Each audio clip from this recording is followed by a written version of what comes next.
രണ്ട് ആരോഗ്യ പ്രവർത്തകർക്കും ഇതര സംസ്ഥാനത്ത് നിന്നെത്തിയ ഒരാൾക്കും ഉൾപ്പെടെ ഇടുക്കി ജില്ലയിൽ ഇന്നലെ 271 പേർക്ക് കൂടി കോവിഡ് സ്ഥിരീകരിച്ചു.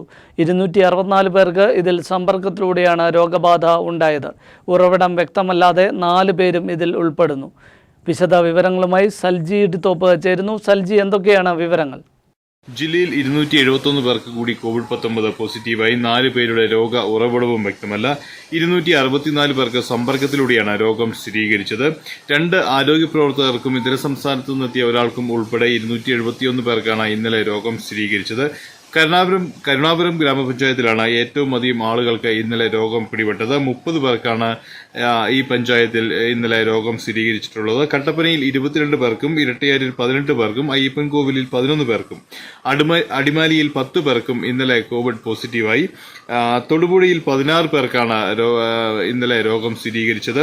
വാത്തിക്കുടി, കൊച്ചുതോപ്പാള, നരിയമ്പാറ, വാഗമൺ എന്നീ സ്വദേശികൾക്ക് ഇന്നലെ രോഗം സ്ഥിരീകരിച്ചിരുന്നു. ഇവരുടെ രോഗ ഉറവിടമാണ് വ്യക്തമല്ലാത്തത്.